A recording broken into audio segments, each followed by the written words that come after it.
So currently there have been massive protests against immigration and customs enforcement in Los Angeles, California, because many of the residents there don't want illegal immigrants there to be deported. Well, if you look at the diversity of Los Angeles County, you realize that 48.6% apparently are Hispanic or Latino of any race, and white, not Hispanic or Latino are 28.9%. And this, of course, goes some way to explaining why currently the character of these protests are very Mexican. Because lots of people from Mexico will doubtless be in California, particularly Los Angeles, illegally. And so it shouldn't be too much of a surprise when they start rioting, they're waving Mexican flags. Now, this is pretty provocative, and frankly, I don't know why the Americans have to tolerate it. Now, one thing, the most common question is, well, weird. Why are all these people protesting about being sent back to Mexico if it's such a terrible place? Because they're flying an insane amount of Mexican flags. This is, of course, an old meme. And the point is that it's not really about Mexico as a country. It's about the collective Mexico as a people. It is about the notion of them and theirs versus you and yours. And you can see this in various other ways, because as Viva Fries pointed out, they're wearing the keffiyeh, the Palestinian garb, as well while they're doing it. And so it's not really about Mexico as Mexico. It's really about Mexico as opposition to the United States.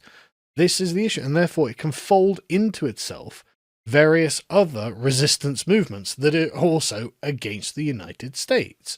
This is an express declaration that they are opposed to the United States.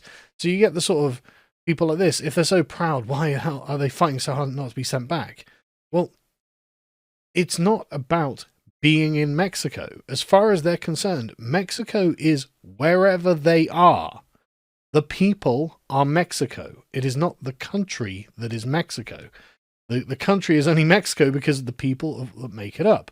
And so when you have a county that's, say, half Mexican, well, they feel that that's Mexico, especially during, I imagine, the concentration is very clumped together. It's the same reason that when they have protests about Pakistan here, they wave the Pakistani flag. It's the same reason that in Germany, when there are Turkish protests, they wave the Turkish flag. It's not about the country, it's about the people and what the people symbolize and make present and embody. And it's a statement of us for us against you as you. We are for ourselves, and this is our flag. You are the evil Americans, and we will burn your police and try to set up essentially a kind of autonomous colony. Because that's what you're looking at here, is a colony. This is the product of a colony. Again, they're not rioting not to get sent back to Mexico. I mean, a lot of the people involved, I bet, are not illegal immigrants, right? I bet they are citizens of the United States. But that's not what this is about. However, it should be, as Jason here points out, every Republican campaign ad 2026, because it symbolizes precisely what the issue is. These people are not for America. They're just prepared to take advantage of America. And if you are foolhardy enough to just allow them to set up massive ethnic colonies in important places in the United States, then they're prepared to quite happily come in and take them. I mean, this is how Texas ended up leaving the Mexico in the first place, right? The Mexicans offered Anglo colonists to come and live in it, and they were like, okay, we don't want to be a part of Mexico because we're not Mexicans.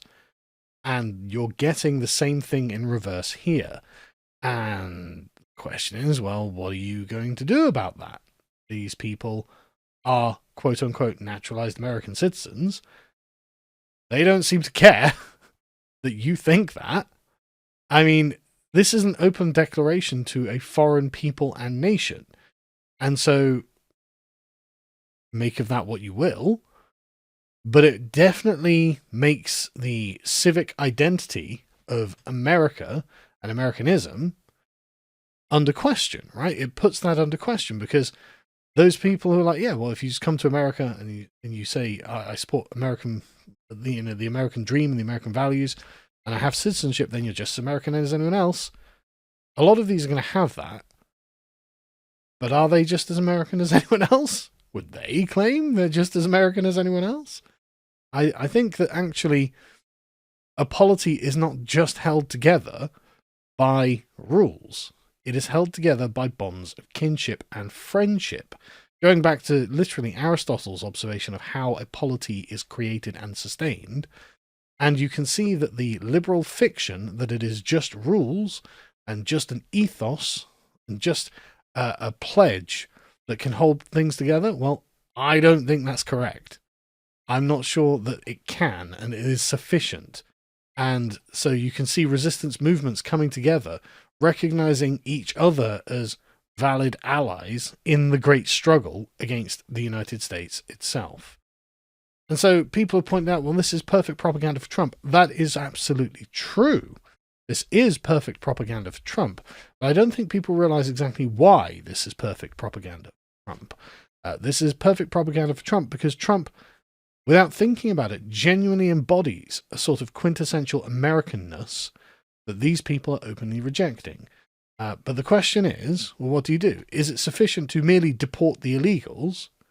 And the answer is really no, right? I mean, you're still going to have millions of Mexican flag waving Mexican nationalists who are living in a colony in the United States, doing the kind of reverse Texas of taking it back through demographics.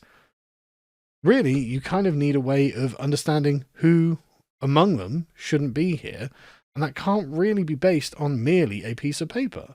I mean, I don't know whether America can denaturalize people or anything like this, but this is something that might be worth exploring because these people are not in your country to be Americans, right? The promise of being an American is something they openly reject, and you can see it in their symbols. And if America is a propositional nation, well, if you don't hold the proposition of being an American, then you're not an American, and you're something else, right? But it's understandable why people are sick to their stomach on this, because if America was just a constitution and it was just an ethos, then really, and you'll get lots of people in the center left going, well, I don't support what they do, but I support their freedom to do it. And it's like, yeah, okay, you can do that. But the issue that Sadie is bringing up here, the reason it makes her sick to her stomach and pissed is because the thymotic, the spirited part of the soul that believes and understands in the collective identity of what it is to be an American is being affronted by this, which is why they're doing it. They know that they are shoving it in the faces of those people who are not merely administratively or paper Americans and saying, look, you people who feel a deep and emotional connection to a nation that is the American nation, well, fuck you. Here's me burning something down in your country, standing proudly with an American flag and resisting any of your state's attempts to do anything about this. And there are people like, look, this is why people are rooting for the feds. Absolutely correct.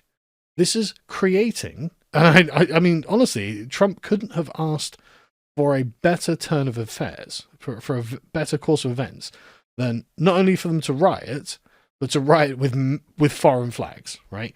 If they were rioting with American flags, arguing from a constitutional right of some kind, then Trump would be in a much more difficult position because it'd be like, oh, right, our fellow Americans are upset about something.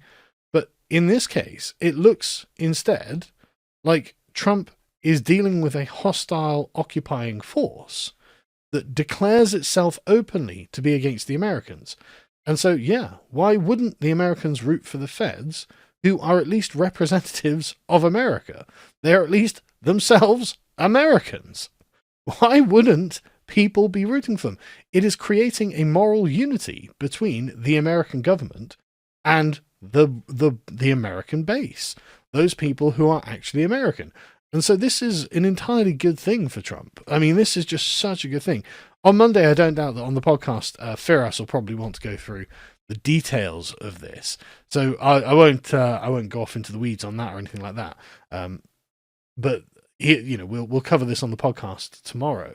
But I just wanted to talk about this from this perspective. Say, no, look, these are foreign people, right? These are not Americans, and they are repudiating your country.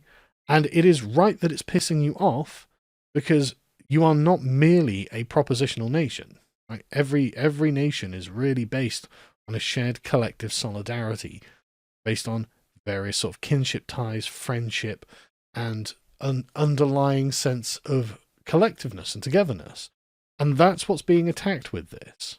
But like I said, we'll cover it more in more detail on the podcast, so you actually find out what has happened. But bear this in mind. I think this is important.